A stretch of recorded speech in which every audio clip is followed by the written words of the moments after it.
ہمارے حضرت ارشاد فرمایا کرتے تھے کہ اللہ تعالی غائب نہیں. اس بات کو سب مانتے ہیں، سب جانتے ہیں. اللہ تعالی شاہد ہے اور ہر آن ہر لمحہ ہر سیکنڈ شاہد ہے. اس بات کو ہر شخص جانتا ہے، ہر شخص مانتا ہے.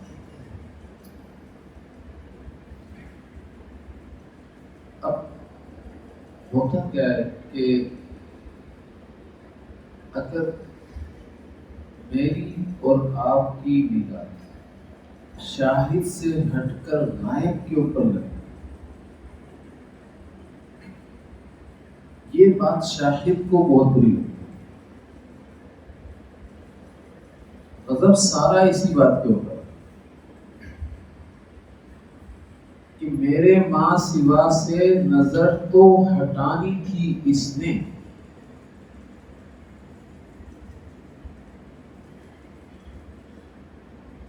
اگر آپ کے اوپر سورج کی روشنی برسائی جائے اور سورج کو قریب کر دیا جائے تو اس روشنی کے علاوہ آپ کو کچھ اور نظر آئے گا؟ نہیں نظر آئے گا. تو اللہ تعالیٰ کی ذات فرما رہے ہیں کہ جب یہ ایک مخلوق ہے، اس کی روشنی کے آگے تمہیں کچھ نظر نہیں آتا، میں تو خالق کو اس کو پیدا کرنے والا، میرے آگے تمہیں مخلوق کیوں نظر آتا؟ میرے آگے تمہیں کیوں مخلوق نظر آتا؟ اس بات کے اوپر اللہ تعالیٰ ناراض ہے. اور اسی کو کہتے ہیں کہ اللہ کو چھوڑ کر ماں سوا کے اوپر نظر. بھئی اللہ حاضر ہے نا، آپ کا کوئی بزرگ آپ کے ساتھ بیٹھا ہوا ہو، آپ اس کو چھوڑ کر کسی اور چیزوں کے اندر لگے ہو، ناراض ہوگا نہیں ہوگا؟ تو جو آپ کے ساتھ ہی ہے، جو شاہد ہے، آپ اس کو چھوڑ کر دوسری چیزوں کے اندر لگے ہو، ناراض ہوگا نہیں ہوگا؟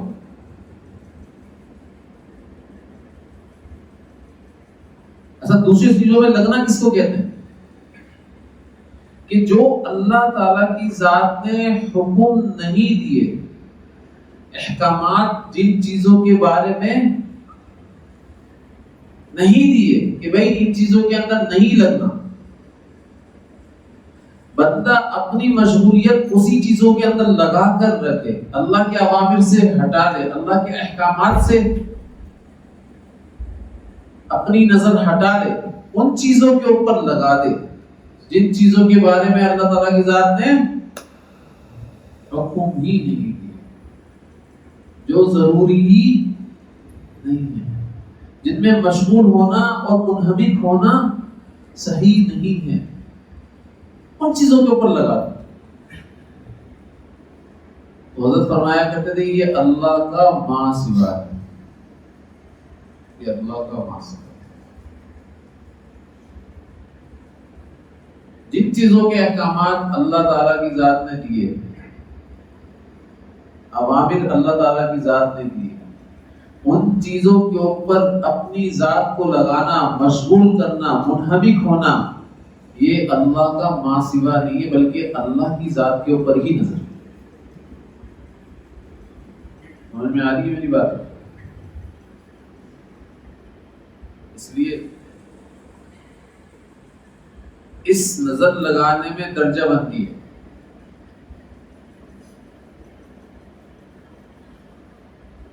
ایک ہے اپنی نماز کو صحیح کرنا، اپنی عبادات کو صحیح کرنا، اللہ کے احکام اپنی ذات تک محدود رکھنا، کہ ادنا درجے کی عبادت ہے. ادنا درجہ ہے، ادنا. اور ایک ہے اللہ کے احکامات کو اپنی ذات تک محدود نہیں کیا، بلکہ مخلوق کے اندر بھی پھیلایا، مخلوق کے اندر بھی رہ کر. یہ ہے اعلیٰ درجے کی عبادت. اچھا ادنا درجے کی عبادت میں اور آپ کر رہے ہیں تو اس اعلیٰ درجے کی عبادت کے بارے میں مجھ سے سوال ہوگا. ادنا درجے کی عبادت والوں سے سوال ہوگا یہ اعلیٰ کو کیوں نہیں حاصل کیا. یہ ادنا درجے کی عبادت کرنے والا بچ نہیں سکتا. میری نماز صحیح ہو جائے, میری عبادت صحیح ہو جائے, اس فکر میں تھا بندہ. کیوں تھا؟ جب یہ دنیاوی خواہش جو دنیا مٹنے کے لیے بنی اس کی اعلیٰ سے اعلیٰ چیز پانا چاہتا ہے تو یہ آخرت کی چیز, آخرت کی خواہش کیوں نہیں اعلیٰ کرتا؟ اس کی اعلیٰ سے اعلیٰ چیز کیوں نہیں پاتا؟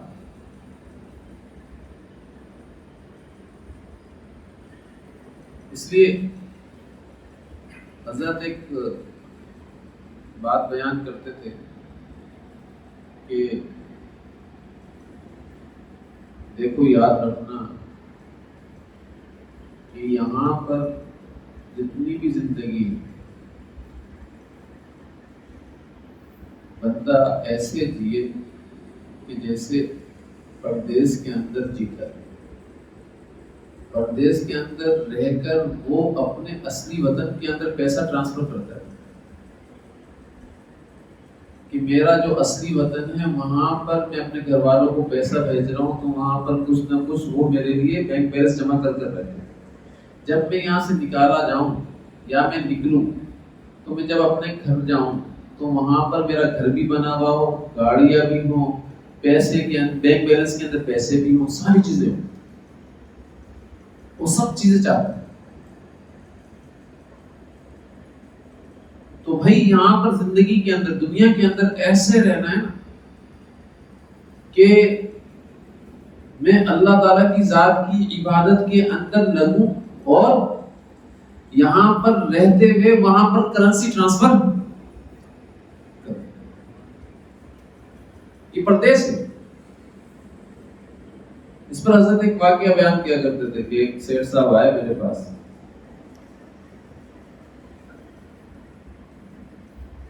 سیٹ صاحب نے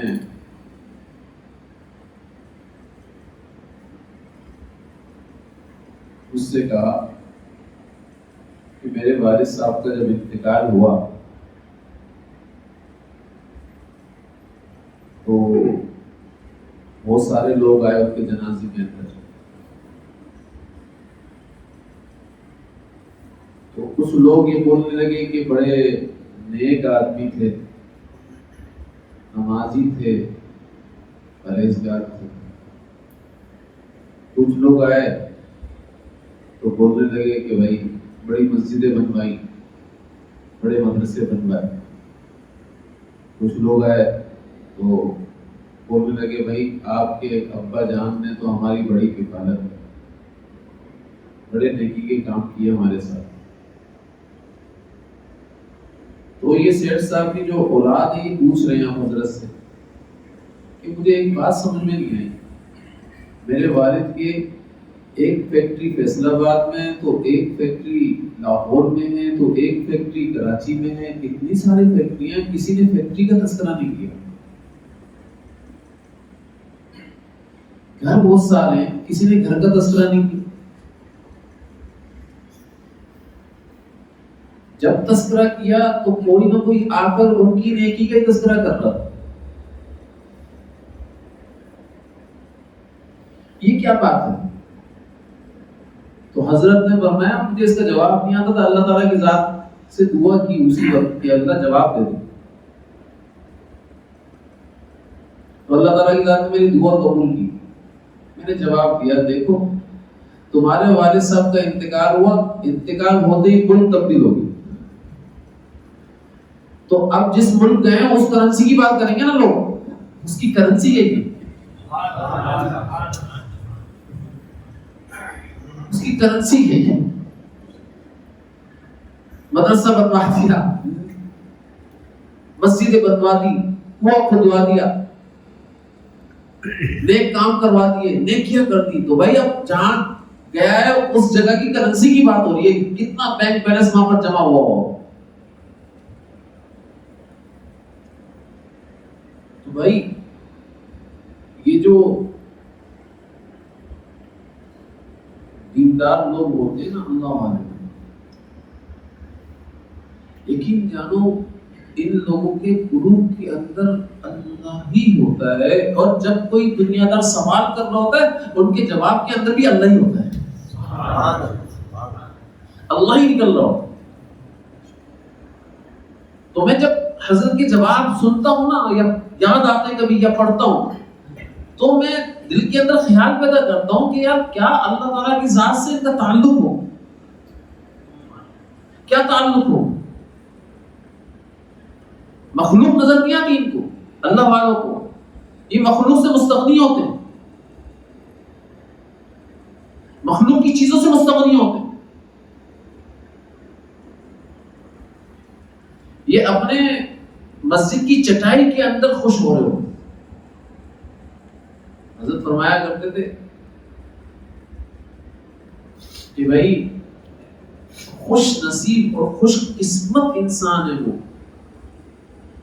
کہ جو ہر لمحہ اللہ کی یاد کو اپنے دل کے اندر لے کر بیٹھا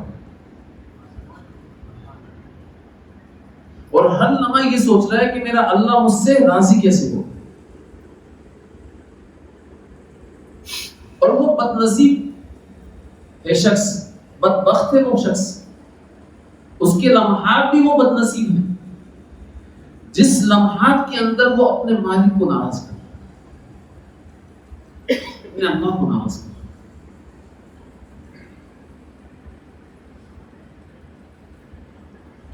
بھائی حضرت فرمایا کرتے تھے کہ ایک دفعہ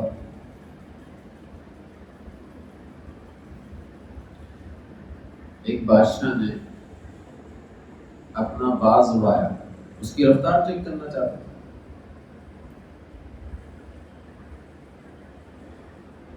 کہ چلو اس کی رفتار چیک کرتے ہیں کہ کتنا تیز اڑتا ہے، کتنا تیز ہوا کے اندر جاتا ہے، کتنی بلندی پر جاتا ہے، پرواز چیک کرنا تھا۔ اڑایا، جیسے ہی وہ باز اڑا، اڑتے اڑتے راستہ بھول گیا اور پہنچ گیا الوؤں کے شہر کے اندر، الوؤں کی سلطنت کے اندر، الستان کے اندر پہنچ گیا۔ اب جب یہ بیٹھا کسی دیوار کے اوپر تو سارے الو جمع ہو گئے، سارے الوؤں نے دیکھا ارے یہ کون آ گیا، یہ ہمارے جیسا تو نہیں لگ رہا، اس کے اور ہم میں، اس کی صورت میں اور ہماری صورتوں میں زمین آسمان کا فرق ہے۔ اب کارنر میٹنگ بلا لی ساری الوؤں نے، جس کو کارنر میٹنگ کہتے ہیں نا ہم لوگ، تو کارنر میٹنگ جو ہے نا الوؤں نے بلا لی، مشاورتی کونسل جمع ہو گئی بھائی، مشاورتی کمیٹی کے سارے اراکین مشورہ کرنے کے لیے جمع ہو گئے۔ کیا ہوا بھائی، یہ جو جانور آیا ہے، حالانکہ کچھ جانور لگ رہے تھے، یہ جو آیا ہے نا یہ اپنے جیسا نہیں لگ رہا، یہ تو بہت خوبصورت سا لگ رہا ہے۔ خوبصورت نہیں کہا انہوں نے، صحیح ہے نا، یہ تو بڑا عجیب سا بدصورت سا لگ رہا ہے۔ اور بھائی ہمارا جو خراب آباد ہے، مولانا رومی رحمۃ اللہ علیہ نے الوؤں کی سلطنت کو خراب آباد کا ہے، ٹھیک ہے نا، ویران آباد کا ہے۔ تو جو ہمارا خراب آباد ہے یہ تو اس کو اجاڑنے کے لیے آیا ہے، اس پر قبضہ کرنے کے لیے آیا ہے۔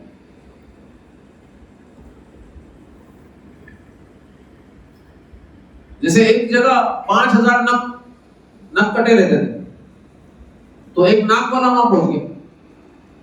اب سارے نگ کٹوں نے بولا یہ کیسا بدصورت آدمی،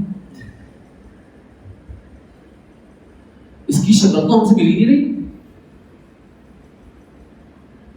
یہ کیسا بدصورت آدمی آ گیا۔ ہم سب نگ کٹے اور یہ کیسا ہے کہ اس کی ناک اوپر ہوئی ہوئی ہے اور اس کی ناک کٹی ہوئی بھی نہیں ہے، یہ تو صحیح لگ رہا ہے بندہ، مطلب ان کی نظر کے اندر خراب لگ رہا ہے بندہ، یہ تو خراب بندہ لگ رہا ہے، تو بھائی اس کا ناک کاٹ دیا جائے، اپنے جیسا بنایا جائے اس کو۔ بھائی میں آپ کو صحیح بتا رہا ہوں، ایسے ہی جب کوئی اللہ والے سے کسی کا تعلق جڑ جاتا ہے نا، سب سے پہلے وہ خاندان کے اندر بات کرنا ہوتا ہے نا، سب سے پہلے خاندان، بھائی ہم تو نک کٹے، تجھ کو بھی نک کٹا بنائیں گے، اور تو نک کٹا تھا، تو ناکوں والا کیسے بن رہا ہے؟ سمجھ کے میری بات کو، بھائی تو باز شاہی کیسے بن رہا ہے؟ تو الو تھا۔ کارنر میٹنگ بلائی جاتی ہے خاندان کی، مشاورتی کونسل بیٹھ جاتی ہے خاندان کی، صحیح ہے نا، مشورے چل رہے ہوتے ہیں، یار یہ بات جو کر رہا ہے نا، اگر اس کی باتیں سمجھ میں نہیں آ رہی، دین سیکھنا چاہیے، لیکن یار یہ دین سیکھنے کے اندر انتشار مچا رہا ہے، حالانکہ وہ دین سیکھنے کے اندر انتشار نہیں مچا رہا، بلکہ وہ اپنی جان لڑا رہا ہے کسی طریقے سے تم صحیح ہو جاؤ، یار میں جس طریقے سے حکم پر آیا ہوں ویسے تم بھی حکم کے اوپر آ جاؤ، اللہ وہ جان لڑا رہا ہے، اور اس بات کی لیے اس کے دل کے اندر درد موجود ہے، غم موجود ہے، اس غم کو خاندان والے نہیں سمجھ رہے، بلکہ مشاورت کس بات پر ہو رہی؟ کیا کیا جائے اس بندے کے ساتھ؟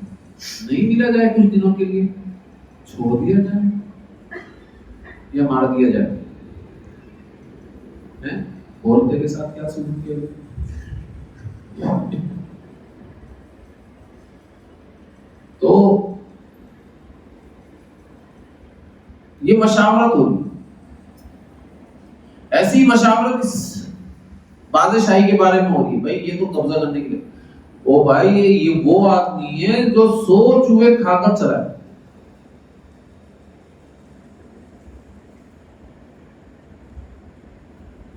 اور آج ہمارے کو سمجھانے کے اندر لگا ہوا ہے، بھائی ہم بھی سمجھ جائیں گے، پہلے 100 چوہے تو کھانے دے۔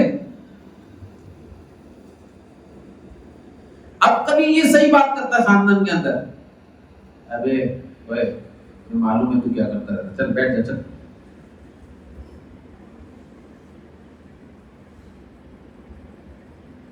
ارے اگر صحابہ کرام رضوان اللہ علیہ اجمعین کے ساتھ ان کے خاندان والے ایسے کرتے، آپ بتاؤ نعوذ باللہ کیا دین پہنچتا ہے؟ عمر بن خطاب رضی اللہ تعالیٰ عنہ کو قرآن جو وہ تلوار نکال کر اللہ کے نبی صلی اللہ علیہ وسلم کو قتل کرنے کے ارادے سے کہتے، یہی بات بار بار دہرائی جاتی، او بھائی ہم جانتے ہیں تم کیا کرنے کے لیے نکلے تھے، بیٹھ جاؤ، پھر کیا ہوگا؟ نعوذ باللہ من ذلک۔ تو بھائی ایک بندہ صحیح ہو گیا، وہ دوسروں کو صحیح کرنے کی کوشش کر رہا ہے، اس کو اپریشیٹ کرنا چاہیے،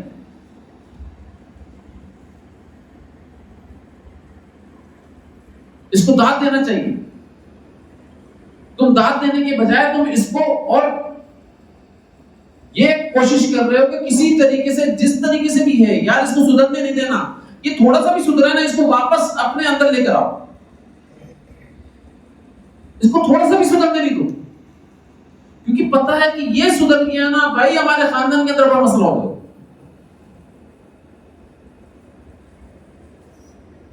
یہ بگاڑی خاندان میں اس کی وجہ سے، اور اب خاندان کو اس کا بگاڑ اچھا لگنے لگے،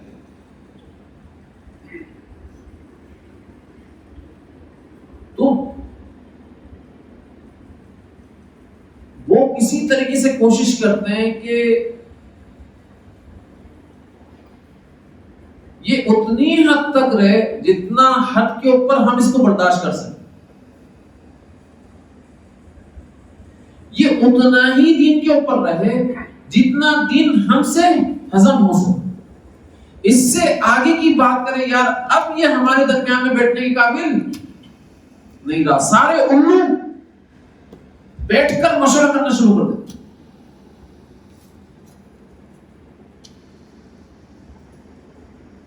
اور پھر جس نے اس کو باز شاہی بنایا, بادشاہ کی کلائی پر بیٹھنا سکھایا اس نے, اس کے بارے میں بھی بات کرنا شروع کر دیا. ارے یہ تو کرکسیت کے اندر لگا ہوا تھا, کرکس تھا. اس کرکس کو کسی اللہ والے نے بادشاہی بنا دیا. یہ مردار پر مرا کرتا تھا, جو خواتین مرنے والی ہیں, فانی ہیں, ان کے اوپر مرا کرتا تھا. جو مال حرام ختم ہونے والا ہے, فانی ہے, اس کے اوپر مرا کرتا تھا. اس کے مزاج میں تو کرکسیت تھی, اس کے مزاج کو بادشاہی بنا دیا کسی اللہ والے نے. اب یہ بادشاہ کی کڑائی پر بیٹھ کر بادشاہ کے ہاتھوں سے خوراک کھاتا ہے, اور بادشاہ اس میں رہتا ہے اپنی کڑائی کے اوپر, اور بادشاہ کے ہاتھ کے اندر ہی اس کی رسی ہوتی ہے. جتنا چاہے نہیں اڑائے گا بادشاہ, اور واپس بادشاہ کھینچ لیتا ہے, آج آپ دوبارہ آ کر بیٹھتے. تو بھائی آپ کو کرگس سے نکال کر جو اللہ والے ہوتے ہیں وہ شہبازیت عطا فرماتے ہیں, آپ کو شہباز بناتے ہیں, شاہین بناتے ہیں آپ کو.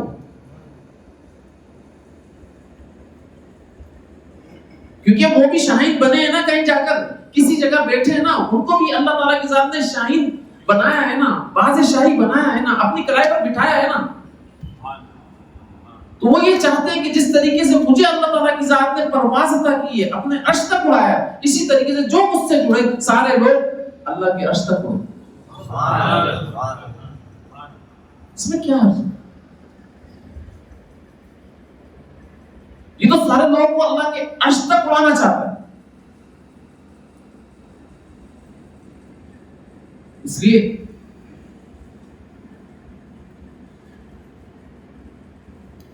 اس بادشاہی کے بارے میں بات ہو رہی ہے, اور سب لوگ یہ مشورہ کرتے ہیں, اور یہ بادشاہی ان کی بات کو سنتے ہیں. اب یہ الو کیا مشورہ کر رہے ہیں اپنے خراب آباد کے اندر بیٹھ رہتے ہوئے؟ ارے بھائی ہمارے خراب آباد کے اندر یہ قبضہ کرنا چاہتا ہے. تو بادشاہی کیا کہتا ہے؟ بھائی آپ کو آپ کا خراب آباد مبارک ہو, مجھے میری بادشاہ کی کلائی مبارک ہو. اللہ والے یہ کہتے ہیں بھائی تم کو تمہاری دنیا مبارک ہو. تم کیا سمجھو, اللہ والے تمہاری دنیا پر قبضہ کرنا چاہتے ہیں, تم سے دنیا حاصل کرنا چاہتے ہیں. ارے جو بادشاہ کی کلائی پر بیٹھتے ہیں ان کو کسی کی پرواہ نہیں ہوتی ہے, ان کو کچھ نہیں چاہیے ہوتا ہے. ان کو پتا ہے میں نے یہاں سے ایک دن جانا ہے, مرنا ہے, نکلنا ہے. تو جب مرنا ہے, نکلنا ہے, تو اس خراب آباد کے اوپر قبضہ کر کے, اس خراب آباد کے اوپر حملہ کر کے, اس خراب آباد کو اپنا بنا کر میں کروں گا کیا؟ جہاں پر میں نے ہمیشہ رہنا ہے, جس کی کلائی پر میں نے ہمیشہ بیٹھنا ہے, مجھے تو اس کو حاصل کرنا ہے نا, میں نے اس کا کام کرنا ہے.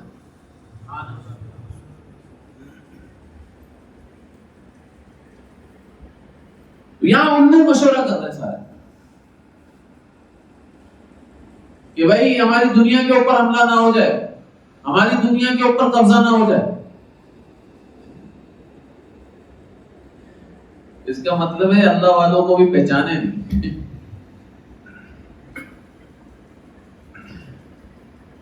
جس کی نگاہ بادشاہ کی کلائی کے اوپر ہو ہمیشہ, جس کی نگاہ بادشاہ کے اوپر, شہنشاہ کے اوپر ہو,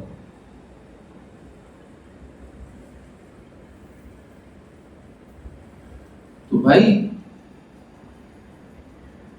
اس کی نگاہ یہ مردار کے اوپر پڑے گی, مردار چیزوں کے اوپر پڑے گی, بدبودار چیزوں کے اوپر پڑے گی. وہ بادشاہ کی ہاتھوں سے کلائی پر بیٹھ کر بادشاہ کی ہاتھوں سے غذا کھاتا ہے, تجلیات کی غذا اس کے اندر جاری ہوتی ہے, نوروں کی غذا اس کے اندر جاری ہوتی ہے.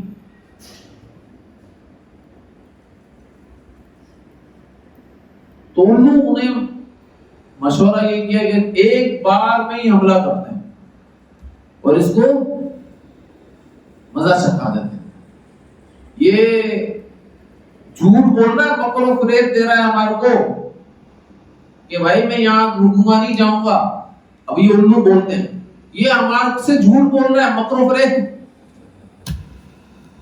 دے رہا ہے. یہ جو الو ہوتے ہیں نا وہ اللہ والوں کی باتوں کو یقین نہیں کرتے.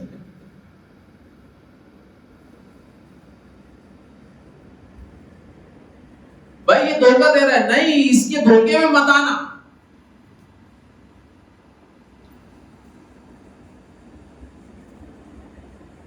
تو یک بار کی حملہ کرتے ہیں اس کے اوپر، سب مل کر حملہ کرو. جب سب مل کر حملہ کریں گے تو بس پھر اس کے بعد یہ ہم کو شکست نہیں دے سکتا. یک بار کی حملہ سے ایک واقعہ یاد آیا جو حضرت سنایا کرتے تھے. ایک بلی تھی، تو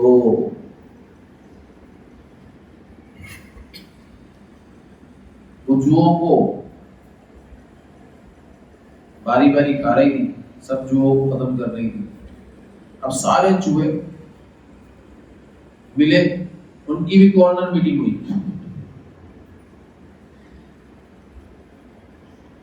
مشاورت ہوئی چوہوں کی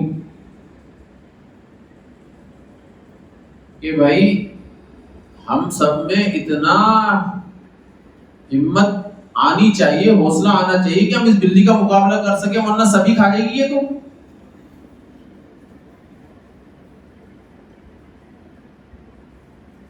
اب کیا کریں؟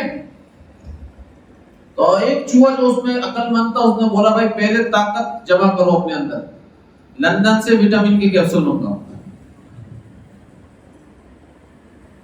صحیح ہے نا؟ تو ایک چوہے نے FRC بھی کیا ہوا تھا، اس نے بولا مجھے معلوم ہے کس اسٹور میں ملتا ہے. سمجھے؟ FRC FSC جو بھی تھا. تو اب کیپسول منگایا گیا، خوب کھا رہے ہیں ہم، طاقت آ رہی ہوئی، جمع ہو گئی طاقت. اتنے میں بلی بیمار ہو گئی. انہوں نے بولا بھائی طاقت بھی جمع ہو گئی ہے، بلی بھی بیمار ہو گئی ہے، بلی کو ہو گیا ٹائیفائڈ، چلو بھائی سارے آ جائیں جتنے بھی کوالیفائڈ ہیں چوہے. بلی کو تو ہو گیا ٹائیفائڈ، کوالیفائڈ چوہے سارے آ جائیں جو اس کے اوپر حملہ کریں گے. تو سارے کوالیفائڈ چوہے آ گئے، جمع ہو گئے. بھائی تو اس کی ٹانگ پکڑی ہو، تو اس کا یادہ ٹانگ پکڑی ہو، تو اس کا والا ہاتھ پکڑی ہو، تو اس کا والا ہاتھ پکڑی ہو، اور تو 4 چوہوں کو لے کر اس کے جسم کے اندر، تیرے دانت بہت تیز ہیں، کاٹتا ہوا اندر نکل جائے. ٹھیک ہے بھائی، پاکستان کی حالت بھی ایسی صحیح ہے نا؟ بولا ٹھیک ہے بھائی ایسا ہی کریں. اب سارے چوہے جمع ہو اور بلی نے ان کو بھاپ لیا. یہ بغیر بل پاس کے اپنے بلوں میں چلے جاتے تھے، آج بلوں سے باہر نکل کے میری طرف آ رہے ہیں.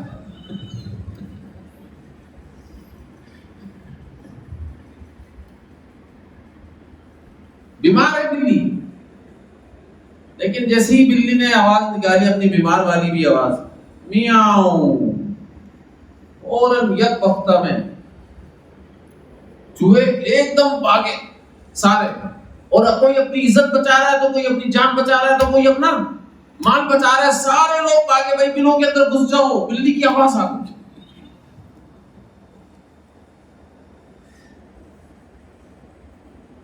تو بھائی سب بلوں کے اندر گھس گئے. ارے اتنی تیاری کرنے کے بعد بھی پھر بلوں کے اندر گھسی، تو تمہاری تیاری کس بات کی تھی پھر؟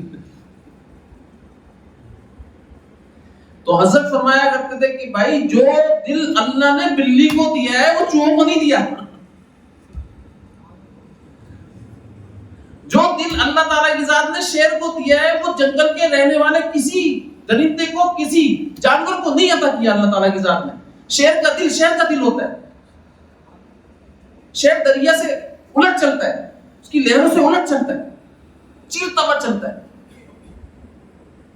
تو حضرت کیا فرماتے ہیں کہ بھائی ایسے ہی اللہ تعالیٰ کی ذات نے ایمان والے کو جو دل عطا کیا ہے وہ کسی کو عطا نہیں کیا، کیونکہ اس دل کے اندر اللہ رہتا ہے۔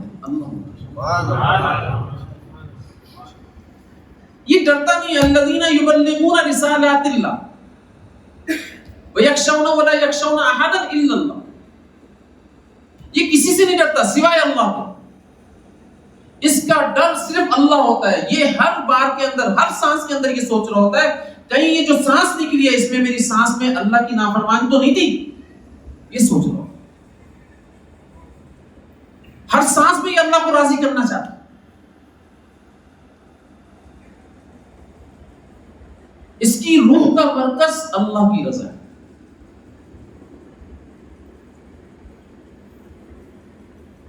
تو حضرت فرمایا کرتے تھے کہ بھائی ایک مولانا رومی رحمۃ اللہ علیہ کا شعر ہے نا، رو بہے کی ہست اورا شعر پوچھ بشکنت کلہ پلنگا رابا مشت۔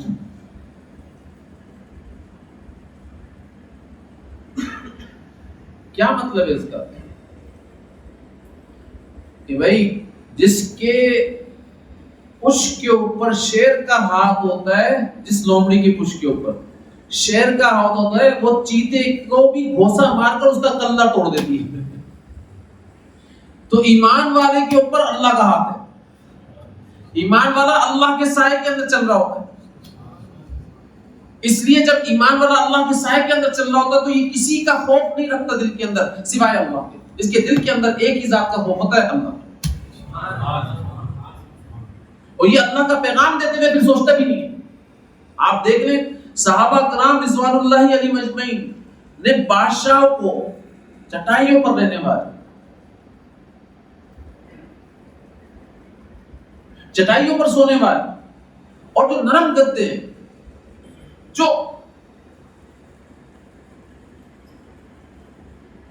لباس پہنا ہوا ہے تو پیون والا لباس پہنا ہوا ہے، جو نرم گدوں پر سوتے ہیں، نرم گدوں پر بیٹھتے ہیں، ان کو دعوت دینے کے لیے بھیجا ہے، اور جن کی سلطنت پھیلی ہوئی ہے، جو سپر پاور کہلاتی ہے،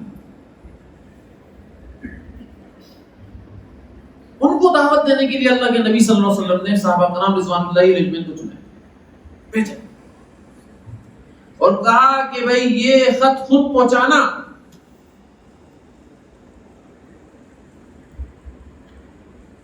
یہ خط خود پہنچانا۔ ہم سے بھی یہی کہا ہے اللہ کی ذات نے، یہ پیغام اللہ کے نبی صلی اللہ علیہ وسلم کی ذات کا خود پہنچانا، کسی مشین کے ذریعے سے مت پہنچانا، ہم سے بھی یہی کہا۔ تو جب وہ پہنچے تو وہاں کے جو حکومت کے بڑے بڑے عہدیدار تھے وہ ان سے ملنے آئے، بھائی کیوں آئے ہو ہمارے ملک میں؟ بھائی ہمیں تمہارے بادشاہ سے ملاقات کرنی ہے، ہمارے نبی نے بھیجا ہے۔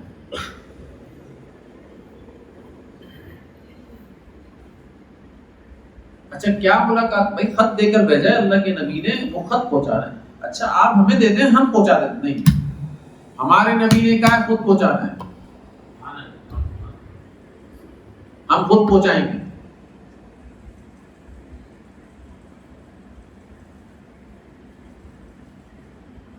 ارے تو بھائی ہم پہنچا دیتے ہیں، کیا حرج ہے؟ اب وہ بادشاہ کے پاس پہنچے، بھائی وہ ماننا ہی نہیں ہے، وہ بولتے ہیں کہ خط ہمارے نبی نے ہمیں دے کر بھیجا اور یہ کہا تھا خود پہنچانا۔ تو جو نبی نے کہا ہے اس کے آگے پیچھے ایک بات نہیں کرنا چاہتے کہ خط خود پہنچائیں گے۔ بادشاہ نے بولا اچھا چلو لے کر آئے۔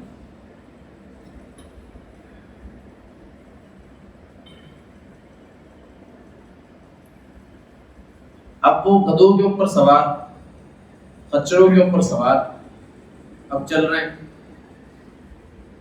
بھائی محل کا دروازہ آ گیا، اب یہ خچر باہر بھاگ تو نہیں، اندر لے کر جائیں گے۔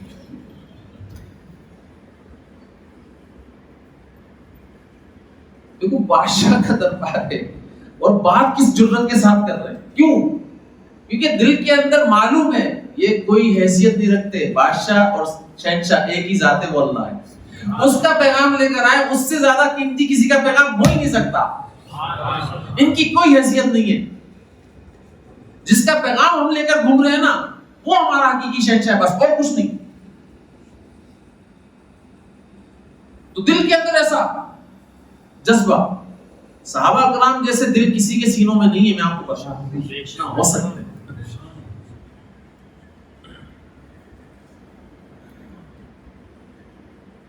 بھائی تم یہیں باندھ دو جانور. بولا نہیں باندھ سکتے ہم اندر لے کر جائیں گے. بادشاہ کے پاس پہنچے، بھائی یہ بول رہے جانور بھی ہم یہاں نہیں باندھیں گے، اندر لے کر جائیں گے. بولا آنے دو. کارپیٹ بچھاؤ. تلوار سے کارپیٹ کو پھاڑتے ہوئے جا رہے ہیں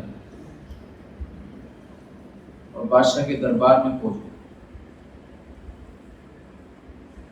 اور بتایا کہ ہماری نگاہ میں بادشاہ صرف ایک ہی ذات کی ہے، وہ اللہ.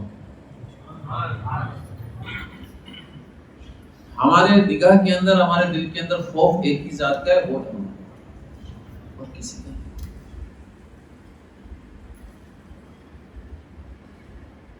ان کے سینوں کے اندر بھی تو دل ہوتے تھے نا.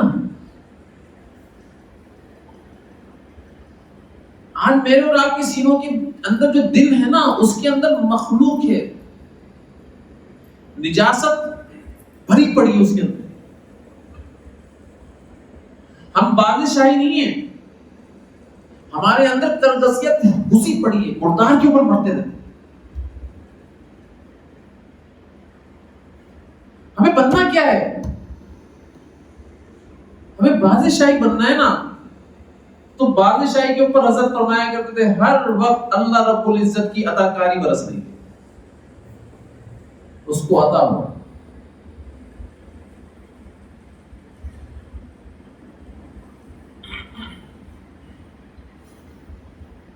اس لیے صحابہ کرام رضوان اللہ علیہ اجمعین کے باتوں کو بادشاہ بھی سنا کرتے تھے. ان کے برابر کے اندر کرسی کو لا کر رکھا گیا. بولا نہیں، برابری کی بنیاد پر بات کریں گے. بھائی بادشاہ تو اپنے تخت کے اوپر بیٹھا ہے، ہم بھی اس کے تخت کے ساتھ، اس کے ساتھ جا کر بیٹھیں گے اس کے تخت پر. ورنہ جہاں کرسی اس نے رکھی ہے وہاں پر یہ کرسی رکھو، وہاں پر بیٹھ کر بات کرو. اب بادشاہ اپنے تخت کے اوپر لے کر بیٹھا ہے صحابہ کرام کو، آؤ بھائی تخت کے اوپر بیٹھو. کیا دل کے اندر اللہ کی عظمت ہوگی جو ان کی باتوں کو برداشت کرتا جا رہا ہے اور سنتا جا رہا ہے. کیا بھائی آ جا، جلدی سے آ جا. کیا اللہ کی محبت، اللہ کی عظمت دل کے اندر ہوگی. حذیفہ بن یمان رضی اللہ تعالی نصرانی بادشاہ نے دعوت دی کہ بھائی تم نصرانی ہو جاؤ اور آدھی سلطنت بھی میں تمہیں دے دوں گا اور اپنی بیٹی سے شادی بھی کرواؤں گا، تم نصرانی ہو. تو کہنے لگے تو آدھی سلطنت کی بات کر، تو سارے عرب کی سلطنت مجھے دے دے، ساری کائنات تیری ہو، ساری کائنات کی سلطنت تو مجھے دے دے. تو اپنی آدھی سلطنت کی بات کر، ساری سلطنت کی چابیاں تو مجھ کو دے دے. کائنات ہو تیری اور ساری کائنات کی چابیاں تو مجھ کو دے رہا ہو، اور تو یہ کہہ دے پلک جھپکنے کے برابر محمد صلی اللہ علیہ وسلم کے دین کو چھوڑ دو، تب بھی میں تیری بات کو نہیں مان سکتا. میں پلک جھپکنے کے برابر محمد صلی اللہ علیہ وسلم کے دین کو نہیں چھوڑ سکتا. پلک جھپکنے کے برابر. بھائی اب تیرے کو کڑائی میں ڈالا جائے گا، تیل گرم کرو، یا تو بات مان جا یا تیار ہو جا جلنے کی. اب کڑائی کے اندر تیل گرم کیا جا رہا ہے، خوب گرم ہو گیا، مانتے ہو بات؟ نہیں مانتے. چلو دو آدمیوں کو اور کو پکڑا تھا، ان کے ساتھ ان کو لیا، کڑائی کے اندر ڈالا، جل بھن گئے. دوسرے کو لیا ان کو ڈالا, وہ بھی جل بھن گئے. اب حذیفہ بن یمان رضی اللہ تعالیٰ عنہ کی باری آئی, ان کو لے کر جا رہے ہیں. بادشاہ سوچ رہا ہے کہ یار اب یہ شاید سدھر جائے, کیونکہ ایسا بندہ مجھے چاہیے جو کسی سے نہ ڈرتا ہو. اس کو پتہ نہیں دل کے اندر ایمان والا دل ہے, اس لیے نہیں ڈر رہی ہے.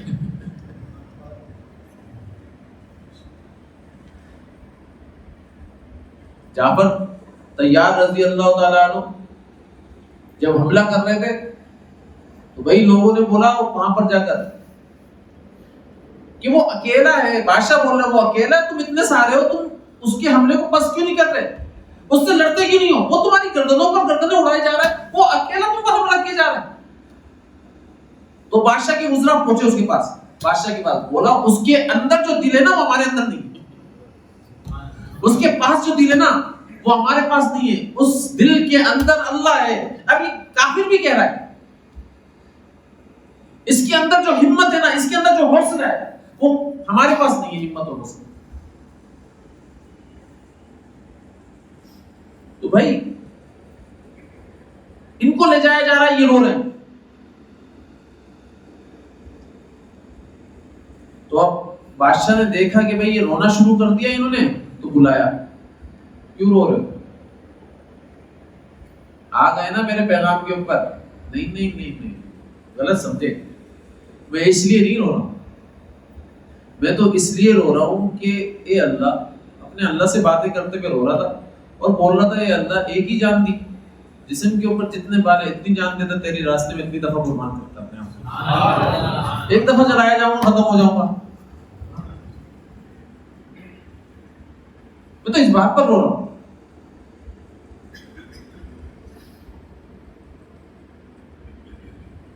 اب مجمع ساری باتیں سن رہا ہے, بولا یار اس کو لے کر آؤ میرے پاس. بادشاہ نے بولا میں تجھ کو چھوڑ دوں گا, بس تو ایک کام کر, تو میری پیشانی کے اوپر نا بوسہ دے دے, میں تجھ کو چھوڑ دوں. کیونکہ کسی بات کو ماننے کے لیے تیار نہیں, صرف ایک بات. اس نے کیا بولا کہ یار کوئی بات تو مانی ہے میری, تم میری پیشانی کے اوپر بوسہ دے دینا, میں تم کو چھوڑ دوں گا. بولا نہیں, میں تمہاری پیشانی پر ایک ہی شرط پر بوسہ دوں گا, میرے ساتھ جتنے بھی قیدی تم نے مسلمان رکھے ہوئے ہیں ان سب کو چھوڑنا پڑے گا, پھر میں بوسہ دوں گا. بولا ٹھیک ہے, شرط منظور.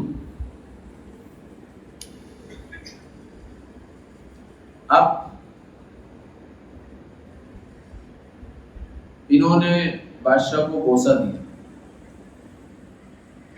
اب بادشاہ کو جب بوسہ دیا اور یہ قیدی کو لے کر, سارے جو مسلمانوں کی قیدی تھے سارے صحابہ کرام رضوان اللہ علیہم تابعین, ان سب کو لے کر امیر المومنین عمر بن خطاب رضی اللہ تعالیٰ عنہ کے پاس موجود تھے اور سارا واقعہ سنا رہے, اس طریقے سے پوری کارگزاری سنائی. عمر بن خطاب رضی اللہ تعالیٰ عنہ کھڑے ہوئے, وہ بولا مسلمانوں کے اوپر واجب ہے سارے ایمان والوں کو حذیفہ بن یمان کی پیشانی کا بوسہ دیا.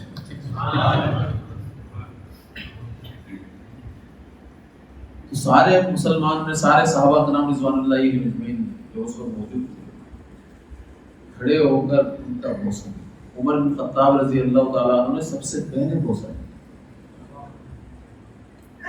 تو بھائی بتانے کا مقصد کیا ہے کہ یہ جو بادشاہی ہوتے ہیں نا, یہ دل کے اندر ایسا دل رکھتے ہیں, سینے کے اندر ایسا دل رکھتے ہیں جس میں سوائے اللہ کے اور کچھ نہیں ہوتا. ڈر ہوگا تو اللہ کی ذات سے ہو, محبت ہوگی تو اللہ کی ذات کی, اور کسی کی نہیں ہوتی دل کے اندر. یہ مرداروں کے اوپر نہیں منع کرتے, وہ تو الو جو ہوتے ہیں نا وہ ایسی باتیں کرنا شروع کر دیتے جو ان کے مقام کو نہیں جانتے, جو ان کے مقام کو نہیں سمجھتے.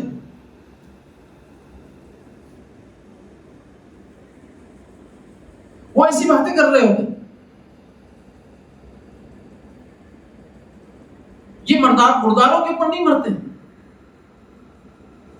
ان کے سینوں کے اندر اللہ تعالیٰ کی ذات نے ایسے دل رکھے ہوتے ہیں جو نسبت مع اللہ سے منور ہوتے ہیں، جو نسبت مع اللہ کے موتی کو لے کر گھوم رہے ہوتے ہیں، پھر رہے ہوتے ہیں. ان کے سینوں میں ایسا دل ہوتا ہے. اس لیے اس بادشاہی نے کیا بولا، دیکھو اپنے آپ کو باز رکھ لو، یہ جو تم پلاننگ کر رہے ہو نا،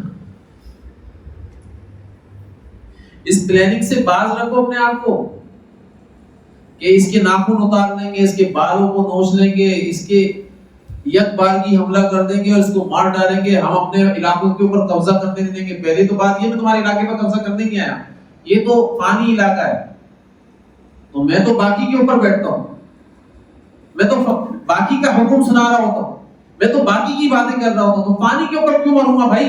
مجھے پتہ ہے یہاں سے چھوڑ کر جانا ہے. تو یہاں سے چھوڑ کر جانے کے اندر جب یہ ساری چیزیں جو نظر آ رہی ہیں یہ سب فیک ہیں، پتہ ہے دھوکہ ہے، تو بھائی میں دھوکے کے پیچھے کیوں پڑوں گا؟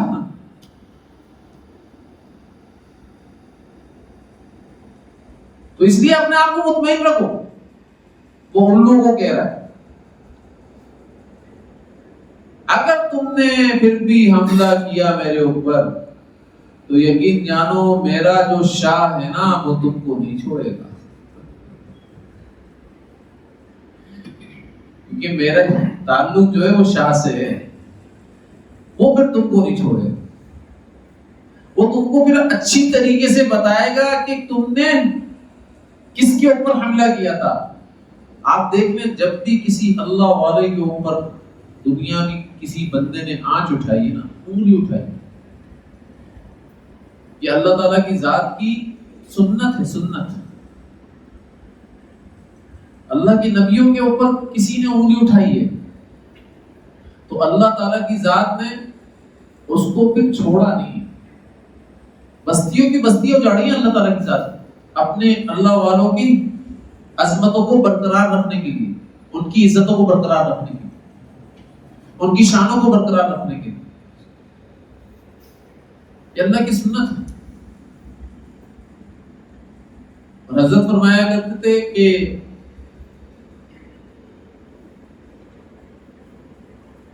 مخلوق سے اللہ کے راستے میں ذلیل ہونا یہ سید الانبیاء صلی اللہ علیہ وسلم کی سنت اور وراثت. سبحان اللہ. مخلوق سے اللہ کے راستے میں ذلیل ہونا، رسوا ہونا، یہ اللہ کے نبی صلی اللہ علیہ وسلم کی سنت اور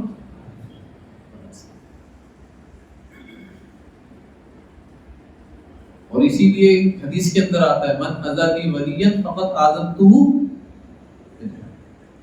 جس نے میرے کسی ولی کو اذیت دی، دوست کو اذیت دی، فقط آذنتہ بالحرب، تحقیق فقط تاکید کے لیے آتا ہے، ٹھپا نہیں ہوتا، ٹھپا مہر،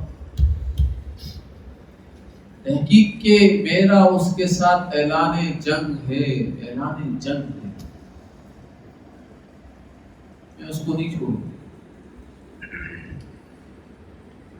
اس لیے ساتھیو دوستو، ایک تو دلوں کے اندر اللہ والوں کی عظمتوں کو برقرار پہچان، اس کے ان کے مقاموں کو پہچان،